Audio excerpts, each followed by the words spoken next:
एक मिनट, राहुल के पापा हैं जो बेचारे लेटे हुए हैं, रेलवे से रिटायरमेंट बताए जा रहे हैं, बोलने की हालत में नहीं होंगे। चाचा, आपके बेटे को मार दिया? कुछ बताया था क्या राहुल ने पहले? देखिए, राहुल के पापा हैं, आप अंदाज़ा लगाइए कि बेचारे इनके ऊपर क्या कुछ गुजर रही होगी। हालांकि आप वीडियो देख करके, आप उनकी तस्वीर देख करके इस बात का अंदाज़ा लगा सकते हैं। राहुल के परिवार, राहुल के यार और रिश्तेदारों का आरोप ये है कि राहुल को कुल्हाड़ियों से काट डाला। इसके अलावा उनके पैरों में कील तक गाड़ दी गई और लगातार उनके परिवार वालों को, जो यानी आरोपी पक्ष के लोग हैं, वो लगातार उनको गुमराह करते रहे।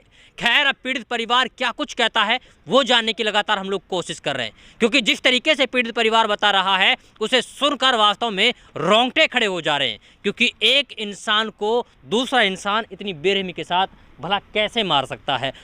ये उनके रिश्तेदार हैं, इनसे बात करते हैं। हाँ जी, क्या नाम है आपका? अकरम नाम सर। अकरम जी, कौन सा गाँव है? गाँव सराय है जी अपना।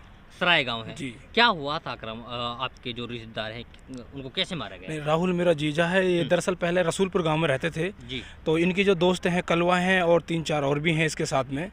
तो ये इनकी अच्छी बढ़िया दोस्ती थी, ठीक है, बट इन्होंने इसको बार बार इसको पैसों के लिए धमकी देते थे। क्योंकि जो राहुल के पापा हैं वो रेलवे से रिटायरमेंट हैं और अच्छा खासा पैसा भी था, तो ये राहुल के घर पे आते थे, इसके लिए धमकी भी देते थे पैसे के लिए कि भाई पैसे लेके आ, इधर चलते हैं घूमने के लिए या उधर चलते हैं। काफ़ी वो टॉर्चर करते थे इसको, बट इसने कहा कि मैं पैसे ऐसे नहीं देता भाई।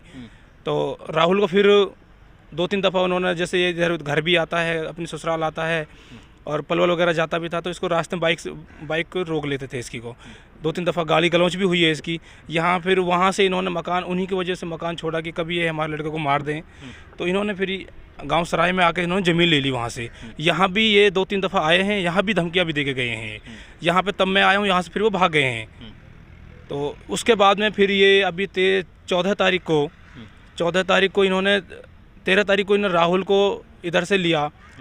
रसूलपुर में शादी अटेंड कर रहे थे राहुल, तो वहाँ से इन्होंने बुला लिया इसको कि आजा घूमने के लिए चलते हैं, इधर बैठ लेते हैं। तो ये राहुल को ले गए। ले जाने के बाद में इन्होंने राहुल को पहले तो लाठी डंडों से पीटा, उसके बाद में फिर इन्होंने राहुल को ले जाकर नहर में उल्टा लटका दिया। वहाँ पे भीड़ वगैरह, इधर उधर लोग खेतों में काम कर रहे थे, उनकी वजह देखते हुए फिर ये वापस राहुल को ले आए हैं। कलवा का जो कमरा है उसमें लाके राहुल को बुरी तरह पीटा गया है। राहुल के सर में जो हमने चोटें देखी हैं वो बिल्कुल जिस तरह कचरे की फांक हो जाती है उस तरह से राहुल के सर में चोटें हैं। और राहुल की यहाँ तक सर के अंदर की हड्डियाँ तक भी दिख रही हैं, सर में जो हड्डी थी। और राहुल के ऊपर सरियों से वार किया गया है और उसके सर में कुल्हाड़ी मारी गई है। कुल्हाड़ी? जी। और उसके जो पैर हैं, पैरों में कील ठोकी गई हैं और उसकी पैर भी जगह जगह से टूटा हुआ है। हाथ हैं जो एक हाथ 2 जगह से टूटा हुआ है, दोनों हाथ टूटे हुए हैं उसके, बहुत बुरी तरह। जी। आँख पे यहाँ भी उसके निशान हैं, यहाँ भी रोड से हमला किया गया है। अब क्या चाहते हैं आप लोग? हम यही चाहते हैं जी, हम प्रशासन से उम्मीद है कि वो अपने ढंग से कार्रवाई करके जो भी इसमें जो दोषी हैं उनके खिलाफ सख्त से सख्त कार्रवाई की जाए। और बस हम यही नहीं चाहते हैं। मतलब कि कोई उनके लेन देन नहीं था, किसी बात नहीं, कोई लेन देन नहीं, कैसा भी कोई झगड़ा वगैरह भी नहीं था। 1-2 दफ़ा यहाँ आया भी है राहुल, और वे भी साथ में आए हैं इको कार में। वो भी 1-2 दफ़ा कलवा भी आया है, यहाँ भी बैठ के मैंने कई दफ़ा उनको सबको नाश्ता वगैरह भी कराया है। कितने लोग थे, क्या लगता है कितने लोगों ने मारा होगा? ये राहुल जो हॉस्पिटल वहाँ से, इसको मेरे पास में कॉल आई है हमारे एक रिश्तेदार की, बोला है वो कि राहुल का एक्सीडेंट हो गया है। तो मैंने बोला राहुल का एक्सीडेंट होएगा तो भाई से पलवल ले आओ, पलवल आता हूँ मैं। तो हल्की फुल्की चोट है तब बोला गया था। फिर वो कलवे के घर इसको लेने के लिए गया हमारे रिश्तेदार। तो वहाँ के जो गली में जो 2-4 लोग हैं जिन्होंने राहुल को पीटा है, मारा है जिन्होंने, वो हमारे रिश्तेदार से बोल रहे हैं कि भाई तू भी चोर के साथ आया बहनचोद, यहाँ बहनचोद तुझे भी मारा जाएगा यहाँ, बहनचोद हम हिंदू हैं। वीडियो में हिंदू बोला गया उन्होंने।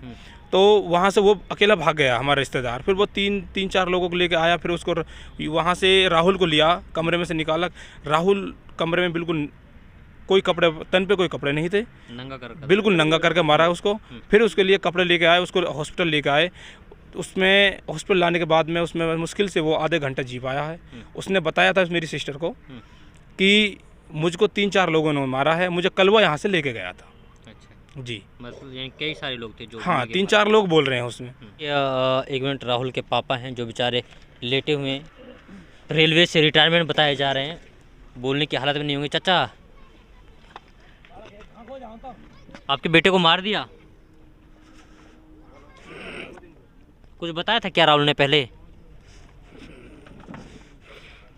देखिए राहुल के पापा हैं, आप अंदाज़ा लगाइए कि बेचारे इनके ऊपर क्या कुछ गुजर रही होगी। हालांकि आप वीडियो देख करके, आप उनकी तस्वीर देख करके इस बात का अंदाज़ा लगा सकते हैं। अगर किसी इंसान का जवान बेटा मर जाए या फिर उसे मार दिया जाए तो फिर उस परिवार के ऊपर, उस माँ बाप के ऊपर क्या कुछ गुजर रही होगी, आप अंदाज़ा लगा लीजिएगा। क्योंकि मैं उन अल्फाजों को बयान नहीं कर सकता। अब जो पापा हैं वो बेचारे कुछ भी बोलने से कतरा रहे हैं और कुछ भी नहीं बोल पा रहे हैं। और सबसे बड़ी बात ये है कि जो पिताजी हैं राहुल, उनके इकलौती संतान थी, यानी कि इकलौते बेटे थे और उनकी 2 बेटियां हैं।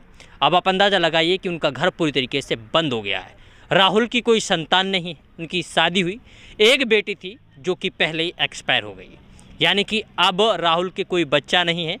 अब लगातार जो पीड़ित परिवार है वो इंसाफ की गुहार लगा रहा है और इस मामले में निष्पक्ष जांच होनी चाहिए, ये लगातार उम्मीद लगाई जा रही है। लेकिन सवाल ये है कि क्या वास्तव में इस पूरे मामले की निष्पक्ष जांच होगी या नहीं, क्योंकि जिस तरीके से बताया जा रहा है कई सारे लोगों ने मिलकर उन्हें मारा है, तो जाहिर सी बात है मॉब लिंचिंग ही है।